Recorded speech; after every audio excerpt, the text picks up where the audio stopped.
From Kern Government Television, welcome to this week's Kern County Board of Supervisors meeting. Originating from the County Administrative Center, located at 1115 Truxton Avenue in Bakersfield, California. Grounded in ideas, energy, and innovation, Kern County's vision is to be a driving force for the world's fifth largest economy. And our mission is to exceed expectations of the communities we serve, changing the way they feel about government, those who manage it, and the services it provides. Today's Kern County Board of Supervisors meeting will convene momentarily.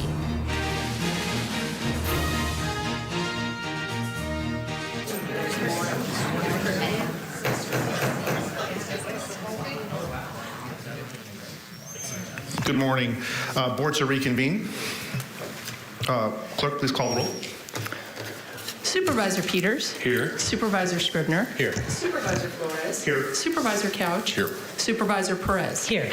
Good morning and welcome to the Tuesday, May 9th, 9 a.m. session of the Board of Supervisors. In lieu of reciting the Pledge of Allegiance this morning, we are honored to have the Kern County Sheriff's Honor Guard present the colors, followed by Deputy Sheriff Cherie Davis, who will sing the national anthem.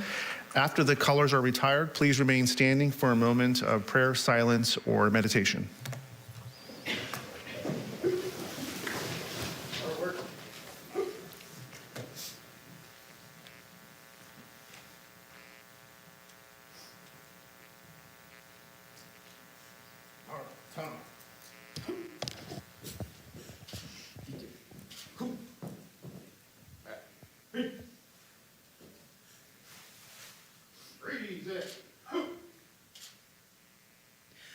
Oh, say, can you see by the dawn's early light what so proudly we hailed at the twilight's last gleaming, whose broad stripes and bright stars through the perilous fight o'er the ramparts we watched were so gallantly streaming, and the rocket's red glare, the bombs bursting in air, gave proof through the night that our flag was still there. Oh, say does that star-spangled banner yet wave o'er the land of the free and the home of the brave?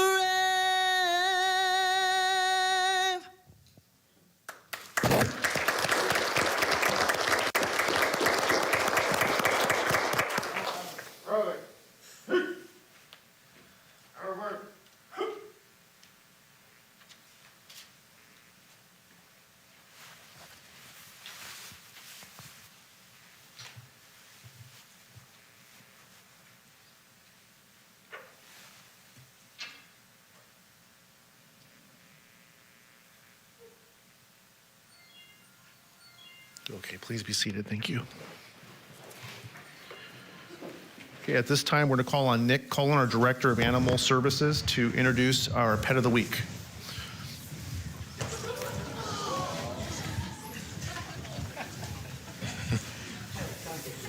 Okay, who do we have with us this morning? Good morning, Chairman Flores, members of the board. I have brought with me Bon Bon. Bon Bon is about a year-old mixed breed, small breed mix, probably some poodle in him. He's a sweet boy, and he's looking for a home. He's available for adoption at the Kern County Animal Shelter right now. Thank you, Nick. See you, Mama.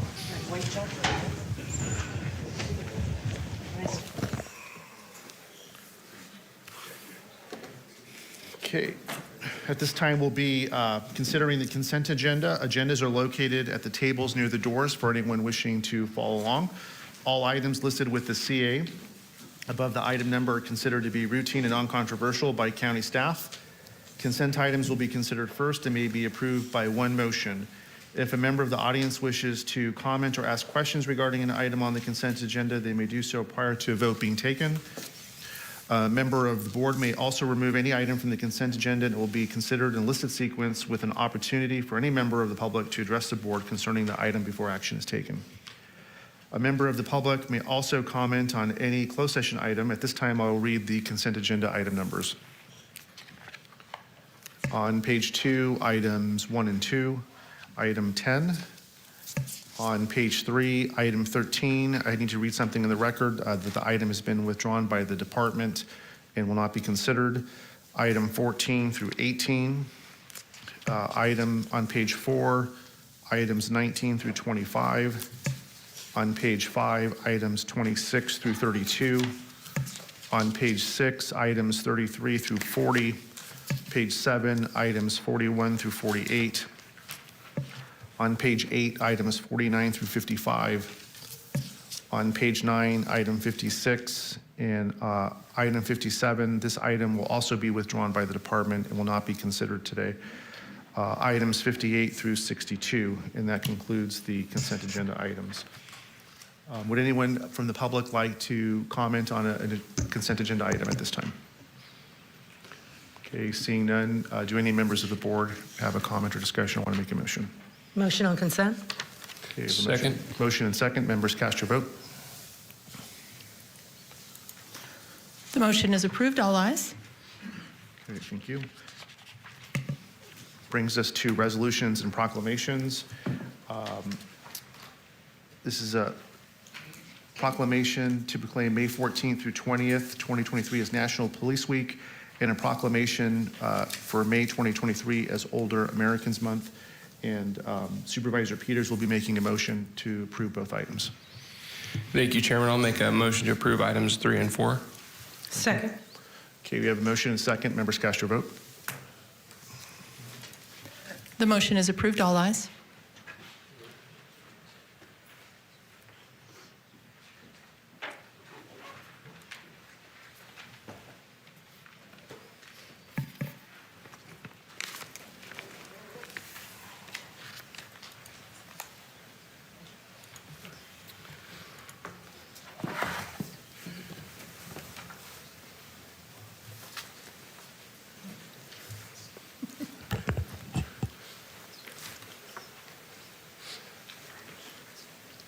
Come on down, Larry.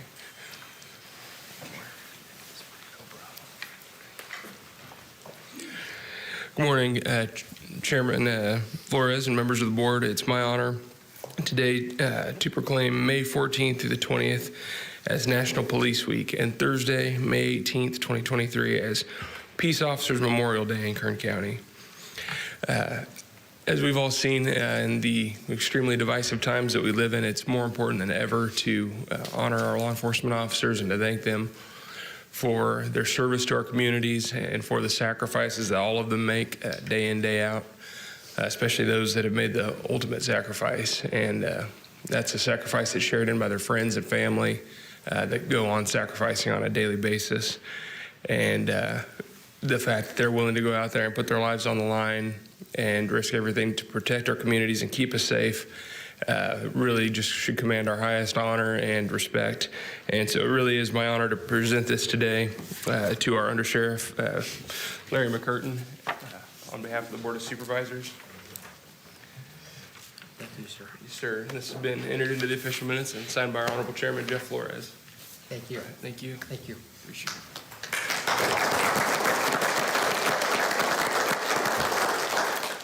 Good morning, Mr. Chairman, fellow members of the board, and everybody in attendance. On behalf of Sheriff Youngblood, we appreciate this proclamation.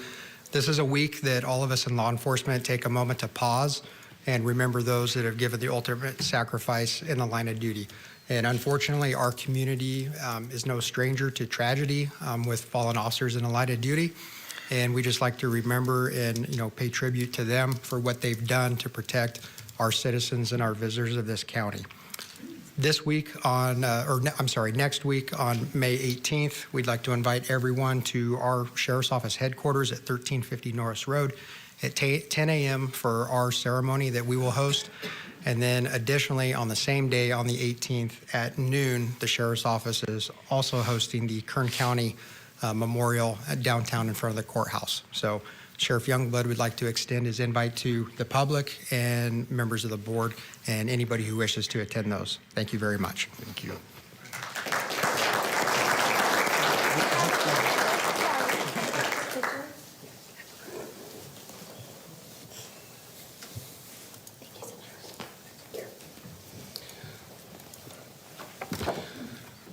All right, we got a two for this morning. Chairman Flores, members of the board, it's my honor to also proclaim May 2023 as Older Americans Month in Kern County. I feel like from what I've seen in public service, this is an often overlooked segment of our population. Although, hopefully with any luck, we'll all become an older American at some point. I'm certainly looking forward to it. But I know our Kern County Aging and Adult Services is doing an outstanding job of trying to make sure they're not overlooked, provide the best services possible. I've been down to their facilities. They're state of the art, and they're doing a great job. So I will turn it over to our director, Mr. Jeremy Oliver. Thank you. Thank you, Supervisor Peters and Chairman Flores, members of the board, for proclaiming the month of May as Older Americans Month. I'm pleased to be joined today by one of our Commission on Aging commissioners and current chair, Yolanda Prado. As you know, the Commission on Aging serves a great purpose with regards to the county and advising not only this department, but the county in general with regards to aging-related issues. And I'm pleased to announce that they are adding a new program starting this month with regards to recognition of persons who have reached the milestone of 100 years.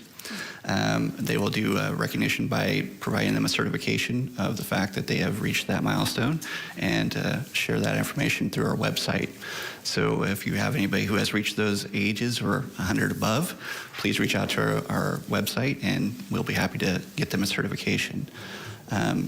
Oftentimes people ask me, what is an older American? And I have to tell you, it's not my definition. It is the definition by the federal government. 60 and above is considered an older American. Just looking around, seeing if there's any groans. Okay. Some of us, as we get closer to that age, do not feel that that really is old. So I fully appreciate that. Those of us that are much younger may go, yeah, that sounds just about right. So we do our best to obviously advise people that's the age that has been established for most of our services. We are expanding our services as well to try and keep up with the demands. So what is occurring within 2030, California is expected to see 25% of its population being 60 and above. So that is a significant shift in our demographics. And we are trying to, like I said, find ways to ensure we meet the needs of this population. We've included a program as well called Digital Divide, which is helping seniors access technology and understand how to use their devices. So if you have anybody that's needing that type of assistance, they can contact our office. And on May 20th, we're going to hold a resource fair at our office. So that's Saturday, May 20th from 9 to 1. And we invite anybody, all ages, to come. We'll have a shredding event. We'll also have the ability to help people with advanced healthcare directives and a lot of different presentations on scams and a pet adoption as well. So again, thank you very much for proclaiming the month of May as Older Americans Month, and we'll look forward to working with you all. Thank you.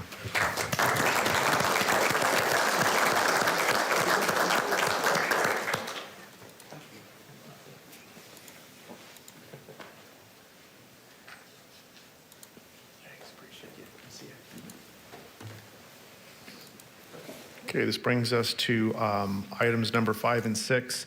Both of these items will also be voted on concurrently. Item 5 is a proclamation to proclaim May 2023 as Foster Care Awareness Month in Kern County. And item 6 is to proclaim 2023 as Community Action Month in Kern County. And Supervisor Scribner will be making the presentation. Thank you, Mr. Chairman. Motion on items 5 and 6. Second. Okay, motion second. Members cast your vote. The motion is approved. All ayes.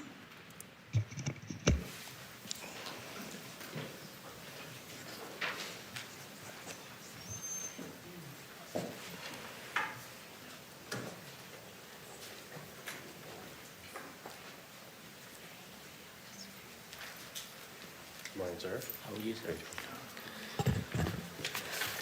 Well, good morning, Mr. Chairman and members of the board. We're going to start with item number 5. There are nearly 2,000 children in foster care in Kern County, many of whom will eventually be reunited with their parents or be adopted by loving families.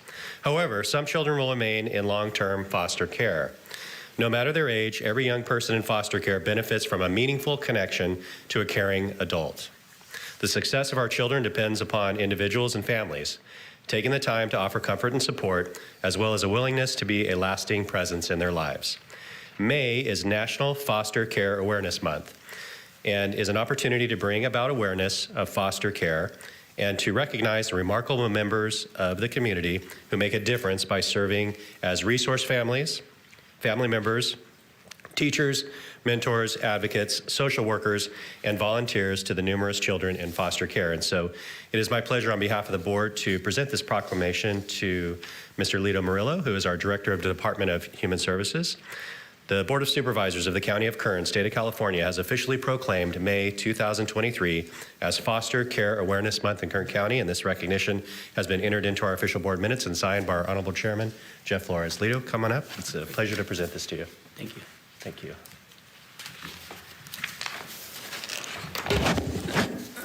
Thank you, Supervisor Scribner. Thank you, members of the board. I appreciate this proclamation honoring May as Foster Care Awareness Month. I'm joined here today, as I usually am, by a team, and that's because this line of work that we do can't be done just by the Department of Human Services. It's done by the multitude of partners that we have within the community. So I have Heaven Vasquez and Carly Kane from CASA, Denise Rainin and Michelle Chavez from Bakersfield Angels. I have Yadira Vargas and Brianna Woods from Kern County Network of Children, Kurt Williams and Kim Silva from Foster Youth Services, and then from the DHS team, I have Maria Bermudez, Pam Townsend, Emily Stewart, Melissa Soin, and Angelica Inges, Janice Slagle, and then 2 other members from the Foster Youth Services, Janessa Fisher and Brian Johnson, who's going to be speaking briefly about their experiences in foster care. Just a little history about foster care. Foster care really started in the early 1600s. The first foster child in the United States recorded was a child by the name of Benjamin Eaton. As was the case back then, foster care only works with the love and support that our foster parents give to the children that's in their care. It's truly unfortunate when we have to remove somebody from the home because of reasons such as physical, sexual abuse, drug use, or general neglect. But I'm also grateful for the foster parents who have stepped up and opened up their homes and hearts to the children who otherwise wouldn't have any other alternative. I'm always saying that the greatest gift you can give anybody, and I've always said this throughout my life, is time. It's one of those things, once it's gone, it's gone. You can't manufacture it, you can't buy it. And so that's why I'm so grateful to our foster parents. They not only step up when others can, but they use their time to help others. That's an invaluable gift to give, especially to a child. So on May 11th, we're going to be hosting a dinner honoring our foster parents here in this community, just thanking them for the wonderful work that they do and reminding them how important they are to our community. I also want to take this opportunity to thank the many social workers you have at DHS, the volunteers and professionals, and the foster youth that we help find homes for. We all work together to make sure our foster youth get every possible service they possibly can. And now I'm going to turn it over to Brianna and Janessa, Brian and Janessa, to talk about their experiences. They work for Foster Youth Services of Kern County Superintendent of Schools, and they want to share their experience. And I'm so grateful to them for coming today to speak. So.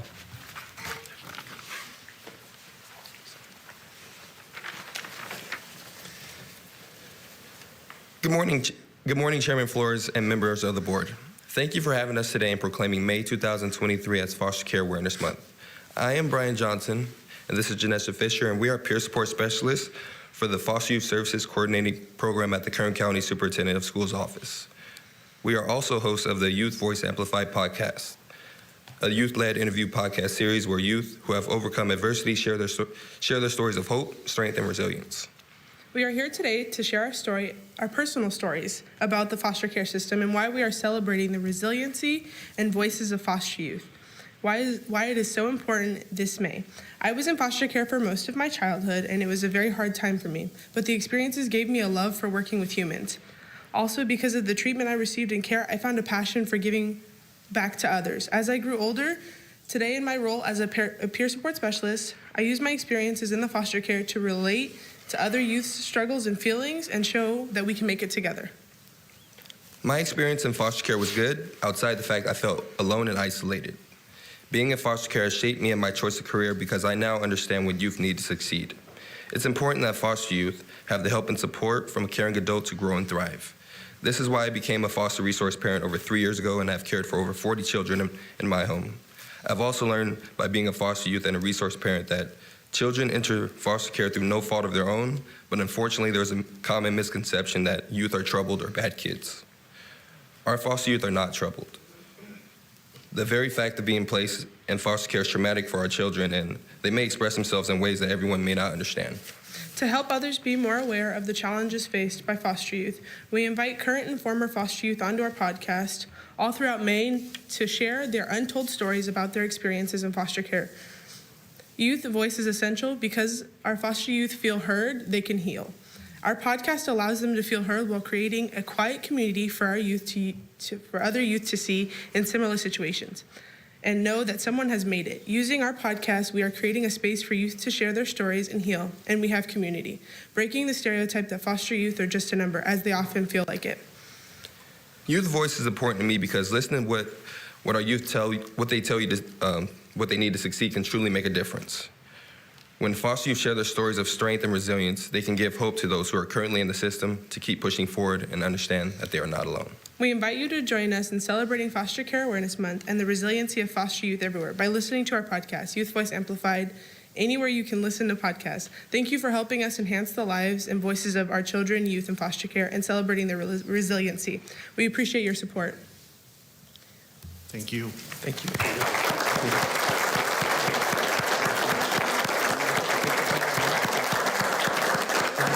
Turn around and we're going to get a picture this way. There's a team right there that's willing.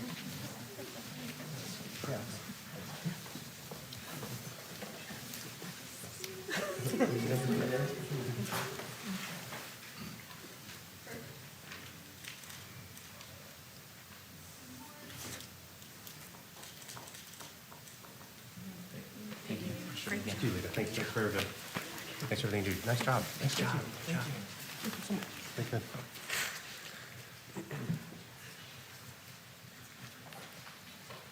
Come on up. Hey, Jeremy. How are you doing? You're the executive director, right? CEO. But either way. No, well, I'll say it right. How are you?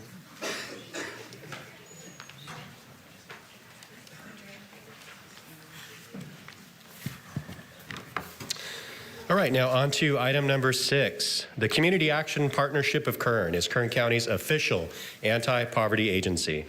Their mission is to address the underlying causes of poverty, alleviate its effects, and promote dignity and self-sufficiency in the communities they serve. CAPK is part of a nationwide network of more than 1,000 community action agencies. In May, CAPK will celebrate its service to the communities of Kern County as part of National Community Action Month. This month, they will be highlighting the impact that their programs and employees make in the lives of those facing hunger, economic insecurity, and loss. So I'm going to present this proclamation to the CEO of CAPK, Jeremy Tobias. Jeremy, if you can come on forward here. The Board of Supervisors of the County of Kern, State of California, has officially proclaimed May 2023 as Community Action Month in Kern County, and this recognition has been entered into our official minutes and signed by our Honorable Chairman, Jeff Flores. Jeremy, I'll invite you to the microphone to say a few words. Thank you so much.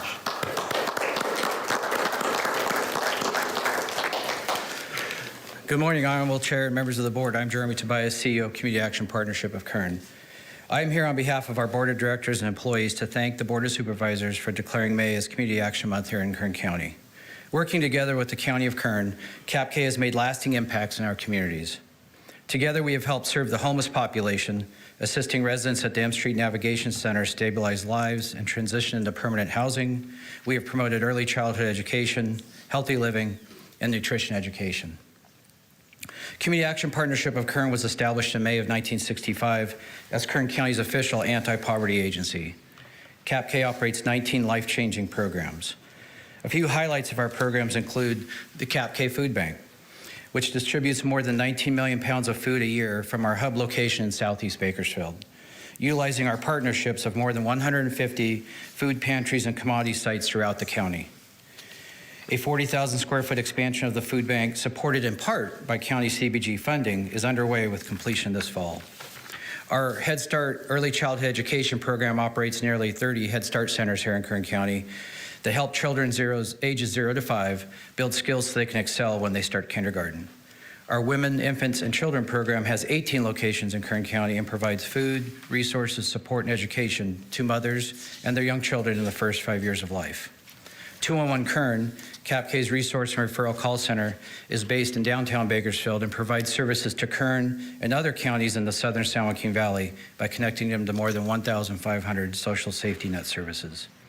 Many of our services rely on community partnerships to create success, and we are honored to partner with the County of Kern to meet the needs of this community. Also, CAPK has formed a foundation.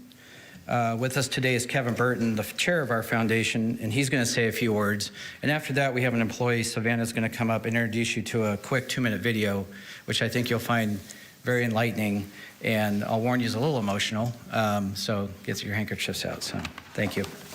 I'll turn it over to Kevin. Chairman Flores, Board of Supervisors, it's an honor to be part of CAPK. We started this foundation about probably 2.5, 3 years ago. We really just kicked off this year with our new executive director, Catherine Anspaugh, that's really kind of guiding us through this.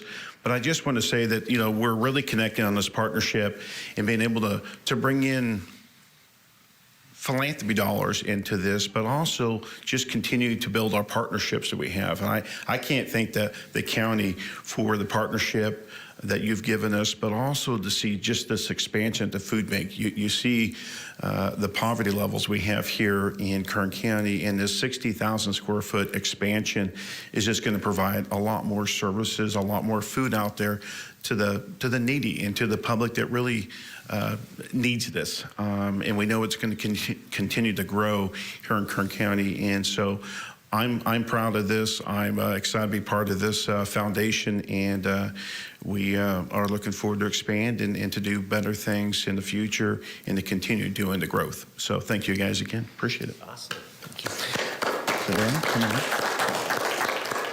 Good morning, Honorable Chair, members of the board, and county staff. I'm Savannah Maldonado, the Advocacy and Public Relations Manager. I'd like to formally invite you and all of your constituents out this Saturday to Community Action Month's Resource Fair. It's our second annual one. It'll be a food distribution out in Shafter at the Shafter Youth Center, which is 455 Euclid Avenue. There'll be free food. We'll also be passing out free books to the children, and all of our programs will be on site to help with resources. So I feel free to head out and just meet us out there. But like Jeremy said, I like to queue up a video just sharing the impact of what Community Action Partnership of Kern means to our staff. So Gabe, go ahead and take it away. For me, I feel certified when somebody appreciates it and says thank you, because y'all know how it's not in the house and you come in the right time. The whole month or the whole year of working, that's my pay. My name is Freddy Jimenez, warehouse specialist to the food bank. Warehouse specialist means what I do right here is forklift driver, making orders, driving trucks, deliveries, ticket donations, and inventory. I started volunteering in the food bank in 2001 because one day I'm coming for food. And I see what the food bank do to the community. So I asked my supervisor, can I come and help you? I'm not doing nothing. And they said, yes, do you want to start on Monday? So I come on Monday. I started Monday, and that day, my life changed. When I go home, I tell my wife, why is she so happy? Because they said, you want to work? You work in the food bank? You want to work? Yes, I do. I want to work in the food bank. And I love it what I do, help the community. I never forget this one. one parent is having two kids, one boy, one girl, and the girl has his birthday. So I got a cake, and the cake is a pink cake. It got a little toy right on top. So I said, Supervisor, Linda, I want a big favor. I want to give this cake to the little girl. She's crying for the cake. She has a birthday. She got a birthday today. Freddie, so you give the cake for that little girl, everybody want a cake. So what I do, I put it inside the bottle box, and I go to the top. The parents say, what is that? He said, open your card, I'll put your card, and the box in your card. The door open, they take the paper to the top, they take it out the paper, and they say, he started crying, and the parents started crying. And now, it touched my heart, still touched my heart, because I remember that, because I remember cuando little kid, I don't have a cake. So I got an opportunity to give it to somebody. So that day, it touched my heart, and it gave me more power to me coming to the food bank. That's the thing, I'm still here. Because I can build houses. I can do a lot of things, you know, and but my thing is help the community.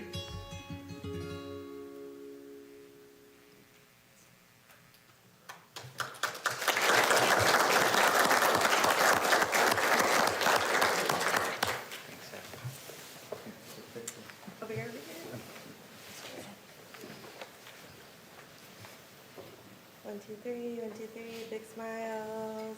Thank you. Thank you. Thank you. Jeremy, could I ask, could you share that video with us so we could share it as well?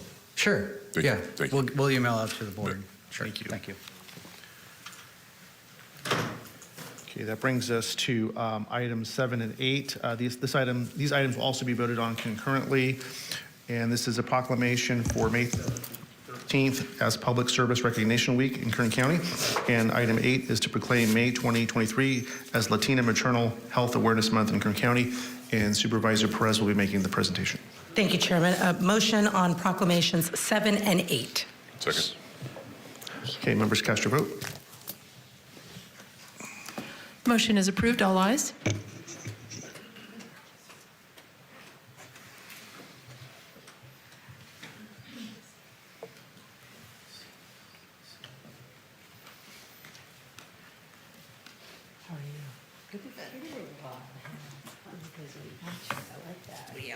Well done. I didn't get the memo. Next time. Okay.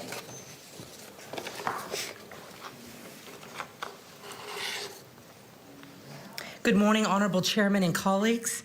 I am proud to stand before you today to proclaim May 7th through May 13th, 2023 as Public Service Recognition Week here in Kern County.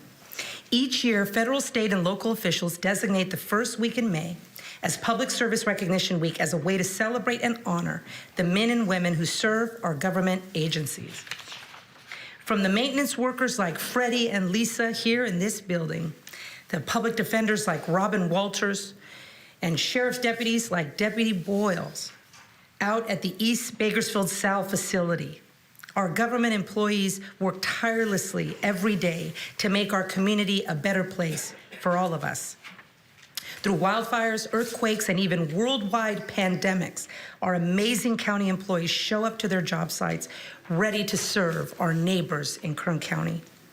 Although they are oftentimes forgotten, I would love to recognize the amazing workers at GET for always keeping our community moving. Thank you for all the amazing employees who make up our county family, and I hope that this week we take some time to recognize the great work that all of us do to serve the people of Kern County and the many, many, many servants in this community in quasi-government roles, right, who we know work to enhance life and opportunity in Kern County. So at this time, I'd like to ask Karen King to come forward. present you with a proclamation. Board of Supervisors, County of Kern, State of California has officially proclaimed May 7th through the 13th, 2023 as Public Service Recognition Week in Kern County. And this recognition has been entered into the official board minutes and signed by our Honorable Chairman, Jeff Flores. And today, we'd like to hear from you about your contributions. And we want to say publicly and with all our hearts, thank you for everything that you do. Here you are. Thank you. Thank you, Supervisor Perez, Chairman Flores, and members of the board. As you know, I'm Karen King, CEO of Golden Empire Transit District, and with me today is our Human Resources Manager, Kathy Gillis, and we are just so honored to receive this proclamation today. Since 1985, the first full week of May has been recognized as Public Service Recognition Week, and we at Golden Empire Transit District take it seriously. Every day of the week this week, we are doing something to honor our employees and to boost their morale, from ice cream socials to service awards. Many of our employees, like your employees, serve on the front line.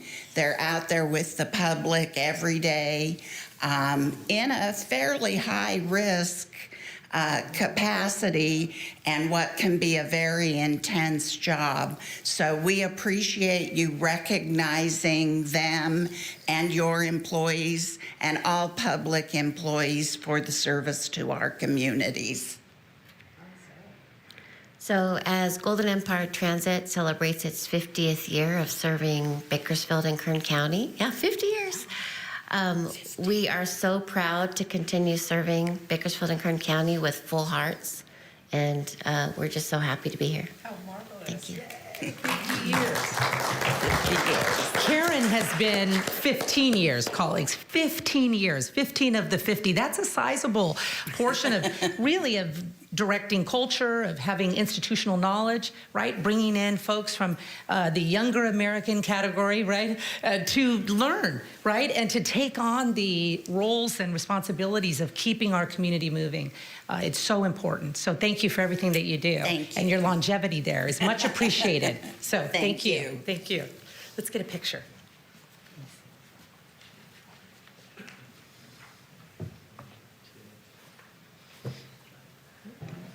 Thank you, Leticia. Good seeing you, Karen.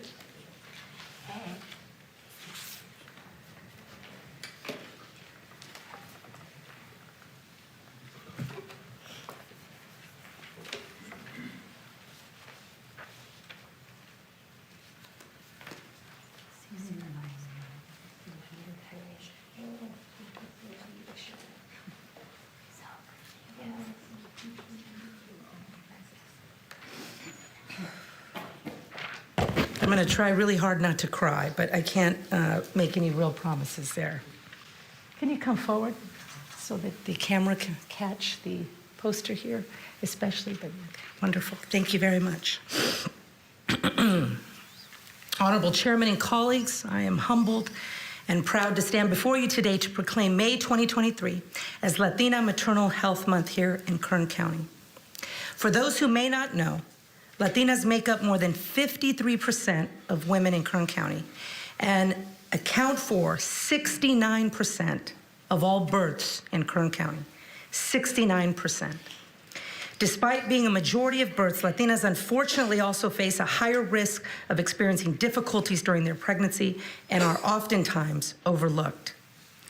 In fact, Kern County has the highest pregnancy-related mortality rate and the second highest infant mortality rate in the state of California.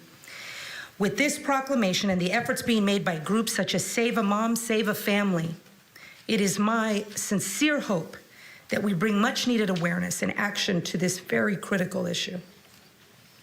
It is more, of course, than just educating expectant mothers. This is about bridging the gap that Latinas and other women of color, in particular African-American mothers, face each and every day in the healthcare system.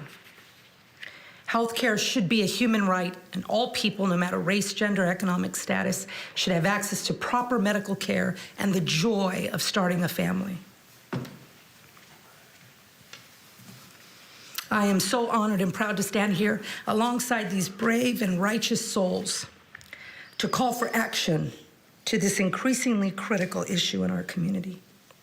Thank you to Tracy Dominguez, Xavier De Leon, Michelle Montserrat Ramos for all of your hard work, and I look forward to continuing our partnership to help save lives and families in our beloved community. Thank you, Chairman and colleagues, for your attention to this matter, and the Board of Supervisors and County of Kern, State of California, officially proclaims May 2023 as Latina Maternal Health Awareness Month in Kern County, which recognizes the unique needs of Latinas, African Americans as well, during pregnancy, delivery, and after childbirth. This recognition has been entered into the official board minutes and signed by our Honorable Chairman, Jeff Flores. And I want to again thank you for your strength, for the remarkable change you are bringing.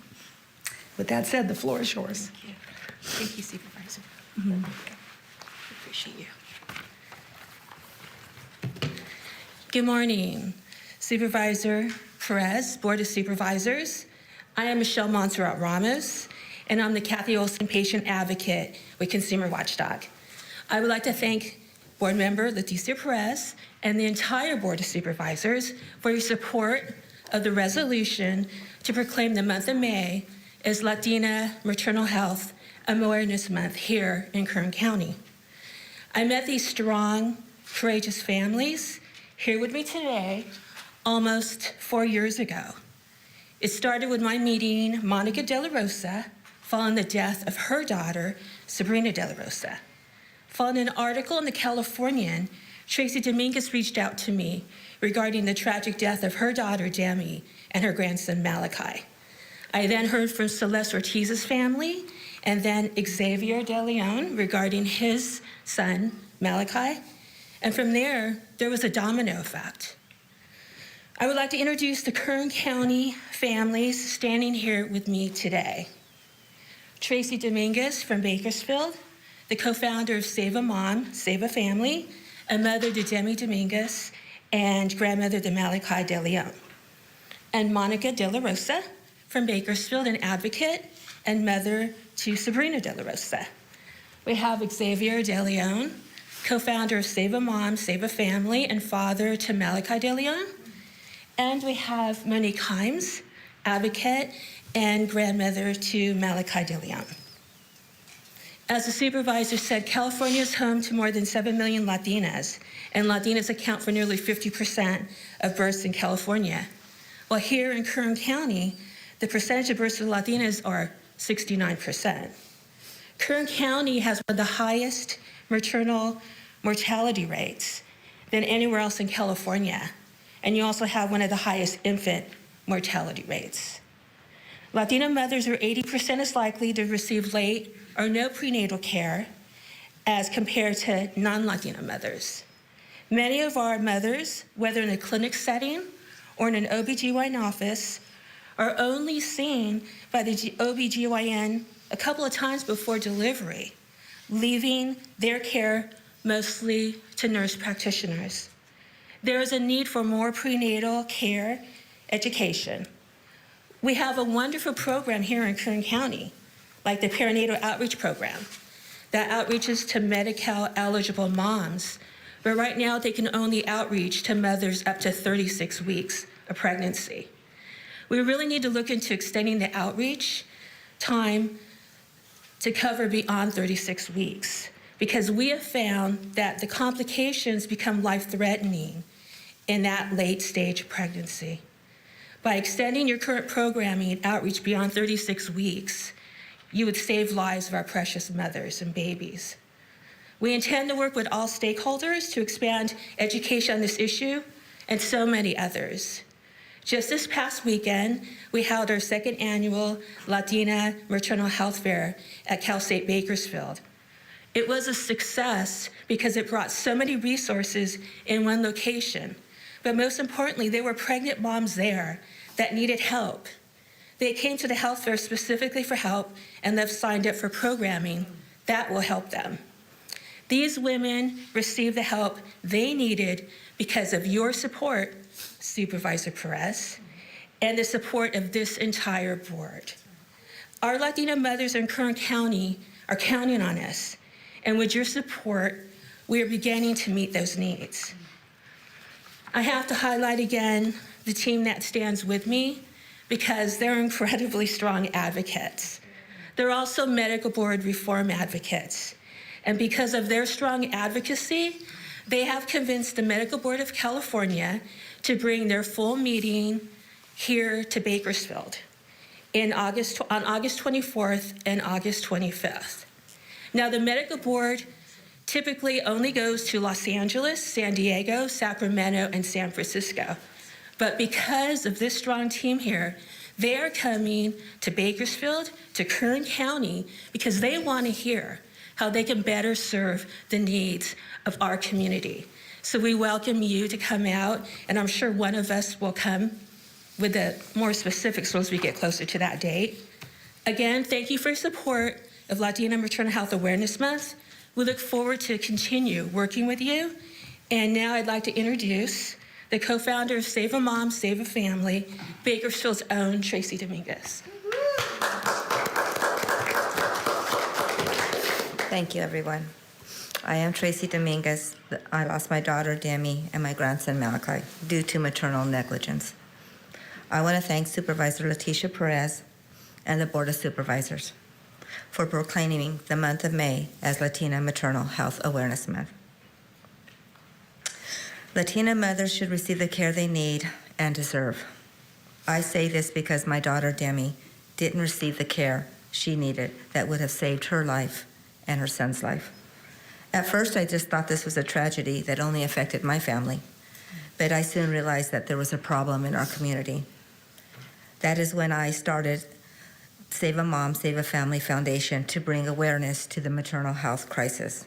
I stand here united with Xavier De Leon, Monique Hines, Monica De La Rosa, and so many other mothers and grandmothers and fathers who lost their daughters, their wives, and their babies. That should have been the happiest time in their lives. We work on outreach in Kern County, mothers, but also we advocate to change the Medical Board of California to make sure these changes are protecting Kern County families. We represent Kern County at a regulatory board meetings, and we have convinced the California board to come to Bakersfield to bring their quarterly meeting in person in August. We hope you will attend this board meeting and support the community. Again, I thank you for supporting mothers and babies in Kern County. We are looking forward to continuing to work with you. Thank you.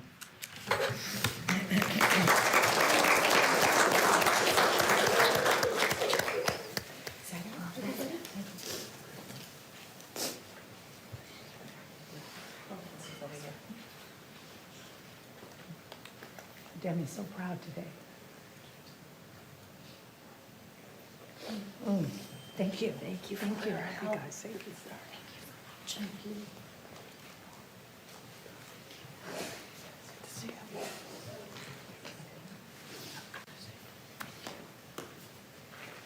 Thank you, Chairman. Thank you.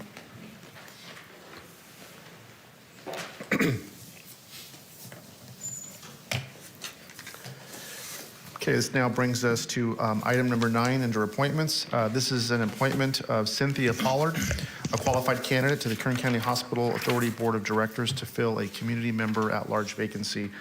Madam Clerk, would you please explain the balloting process at this time? Yes, Mr. Chairman, I'd be happy to. The Kern County Hospital Authority Board of Governors currently has a vacancy. The process for filling vacancies on this particular board is outlined in Chapter 2.170 of the Kern County Ordinance Code, and it requires a written ballot process. When the resignation of Jackie Kitchen was received by the clerk of the board, the required vacancy notice was posted and applications were made available online and through Kern Medical and the clerk of the board's office. One application was submitted and it was reviewed by the Hospital Authority Board of Governors to verify the applicant met the initial qualifications. Subsequently, your board received the hospital board's recommendation to appoint Cynthia Pollard as the qualified candidate to fill the vacancy. Kern Medical Chief Executive Officer Scott Thigerson and applicant Cynthia Pollard are in the audience if you would like to hear from either of them or from any member of the public before completing the balloting process. Okay, thank you, Madam Clerk. At this time, I'll open public comment on the item. If anyone wants to address the board, now's the time under public comment. Okay, seeing none, you want to continue? Okay, Mr. Chairman and board members, you have each received a ballot containing the name of the qualified applicant. At this time, please complete your ballot and pass it to the chairman, who will then provide it to me for tabulation and report. Thanks. David's okay.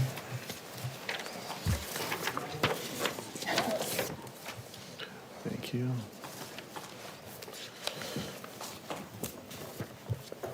I know mine's here somewhere.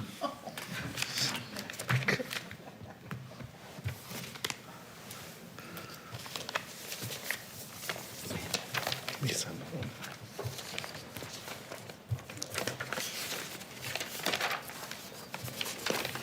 Got it.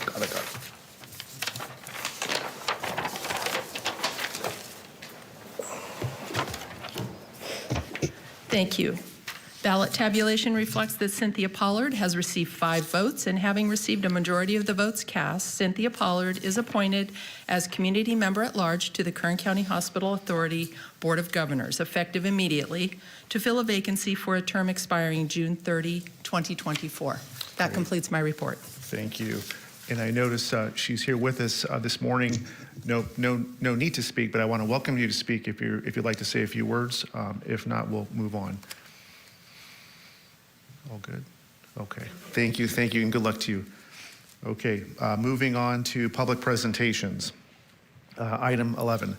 This portion of the meeting is reserved for persons to address the board on any matter not on this agenda, but under the jurisdiction of the board. Board members may respond briefly to statements made or questions posed. They may ask a question for clarification, make a referral to staff for factual information, or request staff to report back to the board at a later meeting. Also, the board may take action to direct staff to place a matter of business on a future agenda. Speakers are limited to 2 minutes. Please state and spell your name before making your presentation. Thank you. Public comment, come on forward.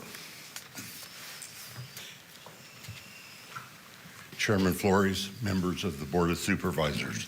My name is Terry Delamater, D-E-L-A-M-A-T-E-R. I am here today to request a clarification of policy. Since 1986, Kern's policy has been to allow, without restriction, private, intimate family gatherings that are by invitation only. These are not my words, but they do reflect, for the past 37 years, the intent of the Kern County Board of Supervisors not to micromanage our lives. It is definitely not a loophole. It is very important for me to know if this policy is the intent of the current Board of Supervisors. A simple yes or no answer in writing would be appreciated. Thank you. Thank you. And I have your information, but will you leave your contact information so we can get you a formal answer with the clerk, Kathy? Thank you. Thank you, Mr. Delamater.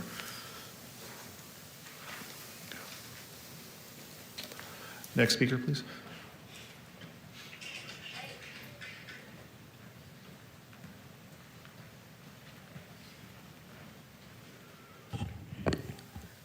Good morning, Supervisors. Good morning, Mr. Flores. Morning. My name is Nadine Escalante, Nadine-Escalante. This morning, I'm here to speak to you all on behalf of the families that have been reaching out to me about the housing issues here in Kern County. These are mothers and children that are required to go into the homeless shelter in order to receive vouchers. My niece is one of these families. As she met a family member inside there, we're actually breaking up families in order for these mothers to find housing. as a child who was in foster care, I can't imagine being removed from my parent in order for my mother or my father to find housing for all of us to be together. I don't think you all, as Board of Supervisors, are aware the voucher system that the county has in place. These families are required to go into either living in a hotel or living in a homeless shelter in order to get vouchers. There's various voucher programs, and one family that I've been working with, because she has not gotten a response from her worker, is now no longer available for one program that would have gave her housing for 2 years. We have an issue with communication with people from the Department of Human Services, with CPS, with our housing department. We have a huge loophole. As I've had it explained from the families that are impacted by this, I have a good understanding of where this goes because I never understood what the voucher system meant until I had them explain it to me. And I've reached out to Mr. Flores, and he's more than happy to discuss this issue. I hope the rest of you are more than happy to discuss this issue. These are your families. These are our children that are suffering. No child should be growing up in a homeless shelter. This is unfair to our kids. Thank you. Thank you, Ms. Escalante. Next speaker, please.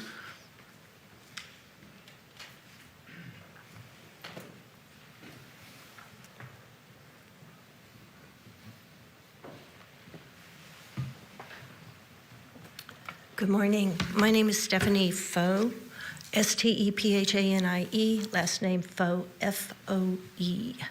I live on right off Alfred Hill Highway on the river, and we're a little nervous about the upcoming snow melt that's coming.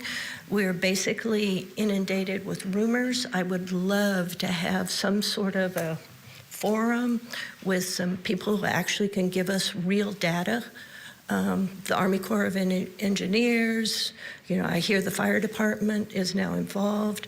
We've been told that we're going to be flooded. We're going to be told we're going to be out of our houses for 3 months. We've been told that the CSF is going to be 10,000 to 15,000, which puts my house underwater.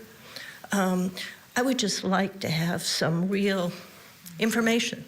Last week, we do have the website of which we see the amount of CSF that's coming out by the hour. It's been running at 6,600. We've been told it's going to go up to 7,000. Why aren't we getting the 3 snowpacks that are going to be in Isabella out now before we actually flood? I just would like to have some real knowledge from people who actually know, as opposed to the rumors. Sure. Thank you, Ms. Foe. Actually, our fire chief will be making a presentation on that very same subject matter. So Excellent. if you have time, I would encourage you to stay shortly. And Yes, you'll be hearing. this morning or this afternoon? And it's going to be an iterative process. As we keep meeting, there'll be more updates, okay? Thanks. I looked through the agenda. I didn't see anything that looked pertinent to it. You're right, because it's not so an I agenda. jumped to the public That's okay. part. You're correct. It's not an agenda item, but I'll be making under my public comments. I'll be inviting him to come up. Thank you. And if you could also organize some sort of a forum for the future for us to know more than his presentation, or if there's any contact numbers or any real source. Sure. As opposed to the rumors. Thank Sure. you so much. Thank you. Okay, next speaker, please. Okay, seeing none, I will move to board member announcements and reports. Seeing none, okay. At this time, I'm going to ask our fire chief, Chief Duncan, to come up and give us an update on the 2023 storm events.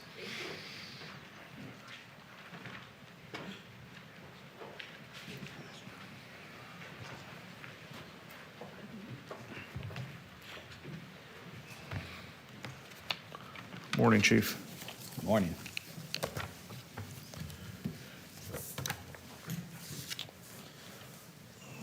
Okay, good morning, everyone.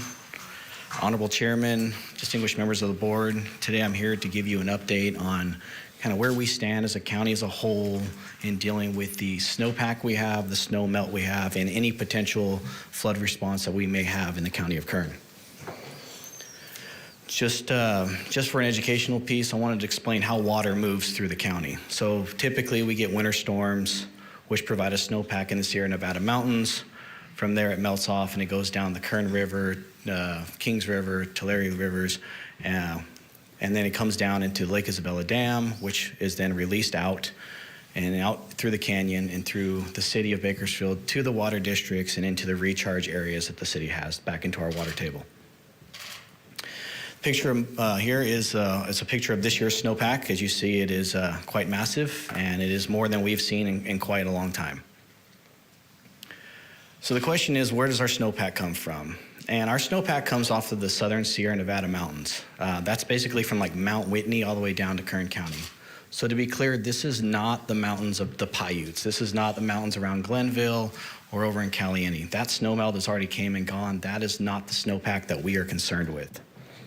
When I built this PowerPoint last week, the statewide average snowpack was 297%, but they've done some updated numbers, and that number is actually 364%, and that's according to the Department of Water Resources. So what does 297% look like? It's roughly 58 feet deep of snowpack on the mountains. This number, 1.8 million acre feet, has been thrown around quite a lot in the news, and there's a lot of confusion about it. 1.8 million acre feet is 3 times the amount that the Lake Isabella Dam can hold, but all that snowmelt is not coming at one time, and it's not guaranteed to all come this year. We may see only half the snowpack melt this year and carry over into next year's. It's really dependent on the weather patterns that we have. So I want to reiterate, the Southern Sierra snowpack is more than 300%, which is a number we have not seen since 1983. Typically, when we talk about the snowpack and the snowmelt, everyone likes to reference back to the storms of 1983. In that year, the peak CFS out of the dam was 7,800 CFS down the river and into Kern County. So this satellite photo that you're seeing is showing you snowpack from 2022, which actually was a wet year, as compared to 2023. As you can see, there is a significant amount more this year than there was last year. And just to be clear about the snowpack, it's strictly dependent on altitude and weather. So we cannot control how this comes down or able to predict exactly how much we're getting. According to the National Weather Service, they stated we've seen roughly 20% of the snowpack so far melt and come down into the county.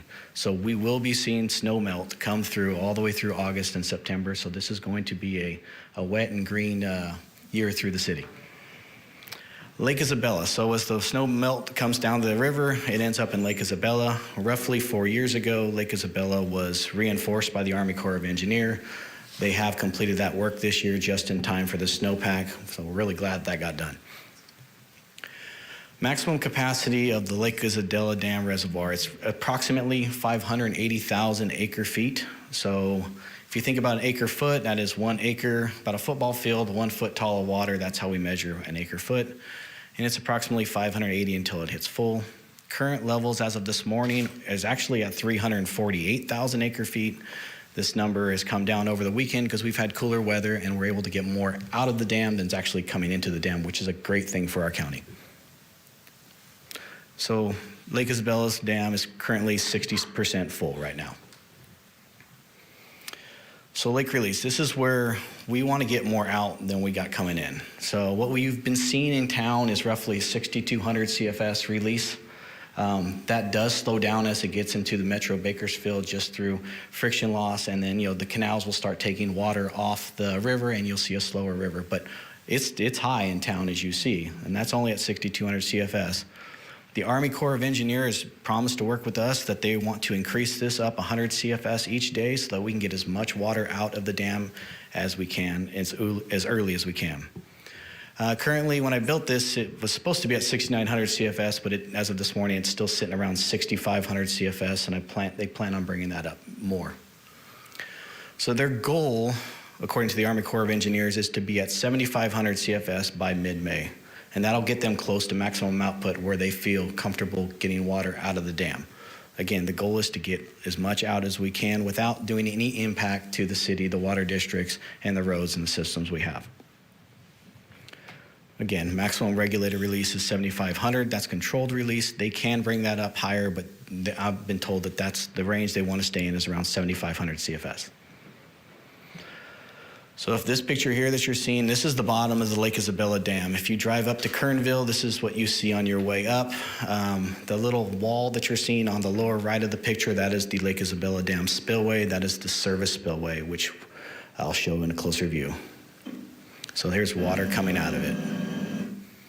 This video was taken by our helicopter as we were doing recon of the area. So every day for the last few months, that's what it looks like at the bottom of the Lake Isabella Dam. So Lake Isabella Dam spillway. What you're seeing here is this is as of a couple weeks ago. They're still widening that spillway. Water is not to that spillway. If the lake were to fill all the way up past the 580, this is where you would see the service spillway open, and this is how water would start to come out of the dam. If the service spillway did, for any reason, open, you would see that the water that you see on the right of this picture that was being released, they would lower that down, and so they can control it through the spillway. That is their goal. So here's where it's tricky. Inflow versus outflow. Like I keep mentioning, we want to get more in than we want to get out, right? When it's cold weather, this great 70-degree weather we've seen in Bakersfield that we all know and love, we're seeing about 5,000 CFS, 6,000 CFS come in to the dam. When it got hot about 2 weeks ago, we were seeing 10 to 12,000 CFS come to the dam. If we're only getting 8,000 out and we're bringing 12,000 in, there's a differential of about 4,000 CFS. To do basic math, the rule of thumb is if you multiply the differential by 2, that's how much the lake will grow each day. So if we see a differential of 2, you'll expect to see the lake grow 4,000 acre feet per day. So reminder, we're at 360, we can go to 580. If we're growing 4,000 a day, that means we have a lot of time. Maybe we never see the spillway open before the lake gets full. Maybe we do. That's why we can't say exactly when the spillway would open or what a full lake looks like. It's just very hard to predict. So currently, as of May 1st, we were seeing an inflow of 10,863 and a release of 6,459, which is that differential, and that's why the Army Corps of Engineers has promised to raise that up for us. Once it leaves the dam, it leaves through the Kern River Canyon, which we've all seen. It looks really beautiful this time of year.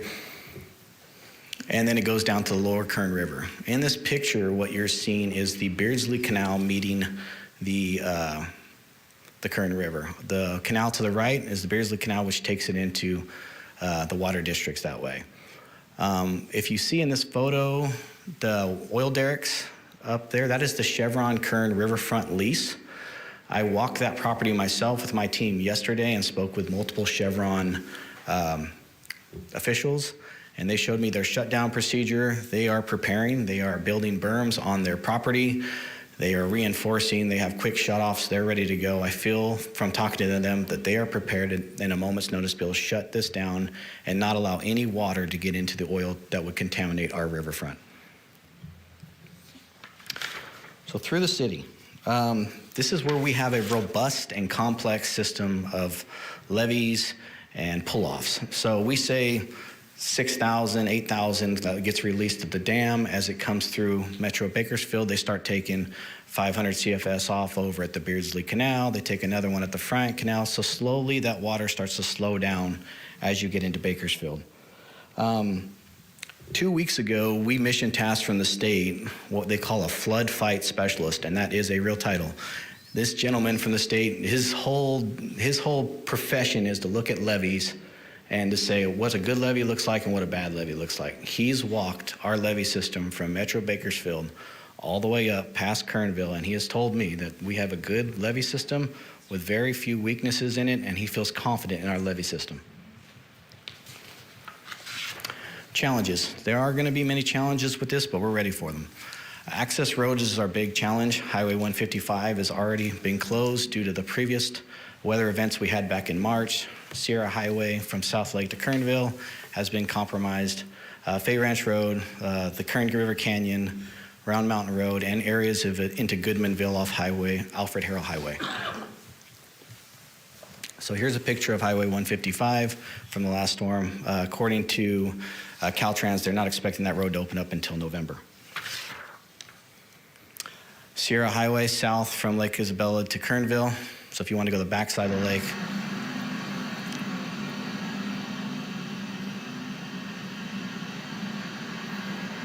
So you can still get to Kernville, you just need to go around, but that road is closed and will probably be closed for some time.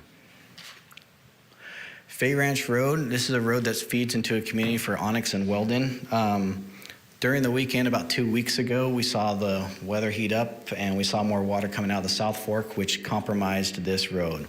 But due to the fast work of our Public Works Department, they were able to reinforce this road and it's still holding well to this day. The canyon, it has actually about 4 different low spots that we see. Next slide. That we've identified with that the water is showing about 3 to 4 feet off the embankment. We've spoken with local Caltrans. They know of these areas. They're looking at what they can do to reinforce these areas. We're in constant communication with Caltrans. Round Mountain Road. So this was spotted very early a few weeks back, and Mr. Champlin and his team at Public Works immediately jumped into action and started putting rock and started repairing that road. It is currently open up to 1 lane and looks to be opened up hopefully in the near future. Low-lying areas of Kern. As we talked about, Highway 178, Yokitz Park, that's actually built in the floodplain where the river goes. Our bigger concerns are the properties along the river between Rancheria Road and Manor Street, but we've not been sitting idly on our hands. We have been proactive. Our firefighters have walked every property from Manor Street all the way to the mouth of the canyon, looking at every property, measuring how far they are from the water and what it would take for water to get onto their property. We are preparing.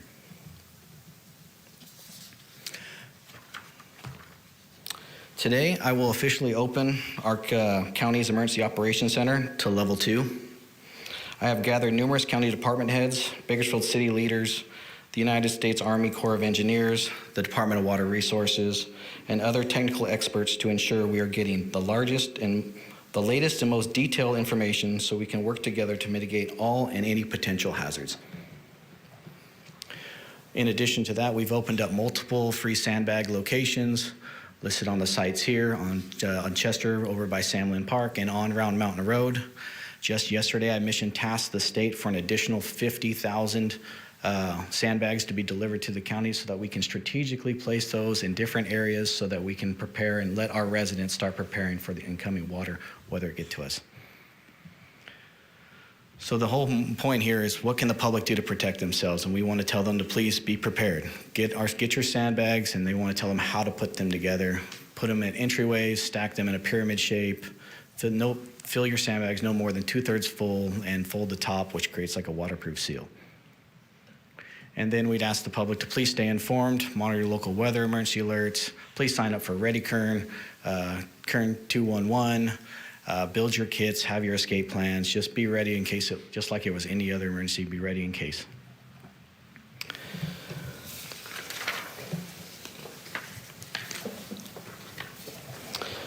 In closing, I want to say, we cannot stop the weather that comes into Kern County.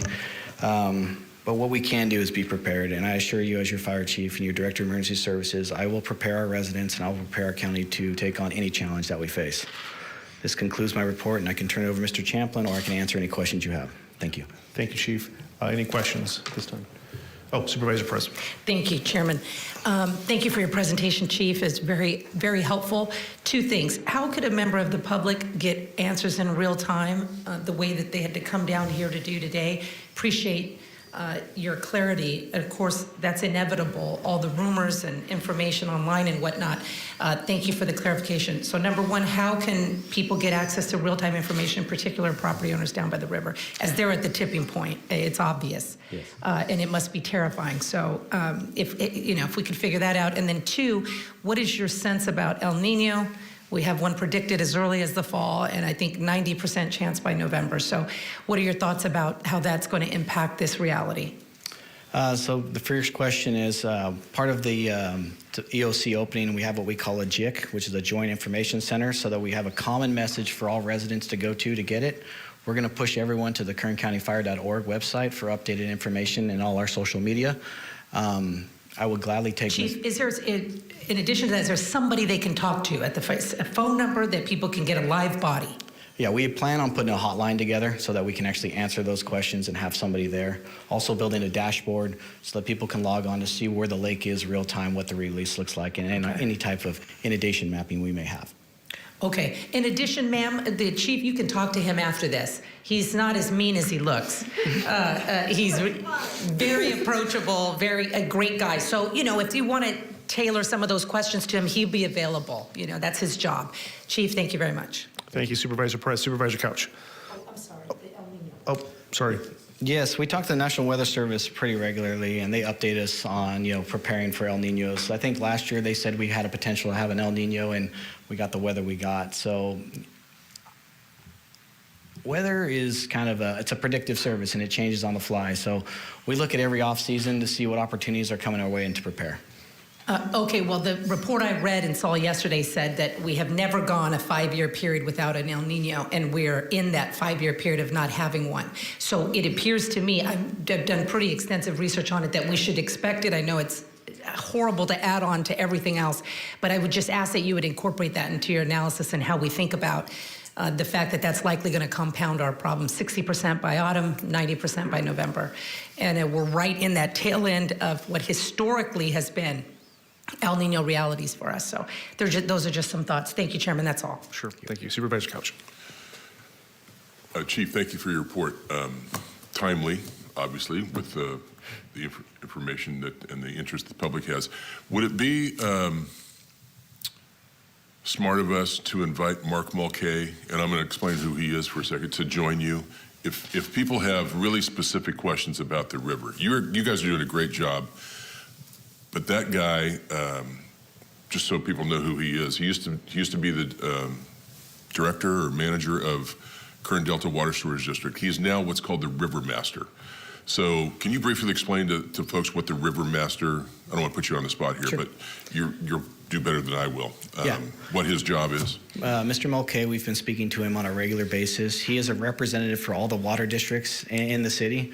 So he kind of directs the outflow and works with the Army Corps of Engineers on their outflow of the dam so that he can balance what kind of water comes into the water districts. Because maybe the Beardsley Canal can't take more than 500 today, but the Friant Canal can, so he balances the act of all the takeoffs. So he is the expert for the water districts, and we are speaking to him regularly. And I don't know, so that's, the information he's going to have is how much he's going to be, or they will be releasing from the lake, and basically what sort of predictions he's got, which are just that. They may not be exact, but what he's looking at coming, which is going to be important to the woman that was speaking previously. To the people that are downstream, they got other issues. Her issues are, is it going to flood her house or not? And she's only going to know that, I think, from the information that he's got, that he can either relay to you or that he can relay here. But I would, if you think it's has merit, then I would encourage you to invite him to be here. I can assure you, we are working with him, and he is working with us to get the best information. Thank you. Thank you for your report. Thank you. Supervisor Peters. Thank you for the report, Chief. I just wanted to thank you for all your department's hard work on this and for being so proactive. I've seen it throughout this whole weather situation that we've been having, so thanks again for doing that. I know there's still a lot of uncertainty out there, as we saw earlier, but I know your department's been really good about pushing information out. So one thing I might consider is looking at some of these online. A lot of these different communities have information groups where there's 10, 20,000 people in there, and maybe having your PAO push some of that information out into these groups as well, just to make sure that it's getting spread as far and wide as it can. But thanks again for all you guys are doing. Same for the roads department. I know there's just a mess all over the place, but I know you guys are doing everything you can to stay on top of it. So I appreciate all your efforts. Thank you, Supervisor Peters. And thank you, Chief, for the presentation, and all of our department heads, and we're going to manage this and get through it the best we can, and information is critical and key to that discussion, so thank you. Thank you. Okay. At this time, having no more items to consider in open session, I'll entertain a motion to adjourn to closed session to consider the following items under the CEO. Item 63, public employee appointment recruitment. 64, security of public services. and 65, conference with labor, and county council, conference with legal counsel. So moved. Okay, thank you. We're adjourned.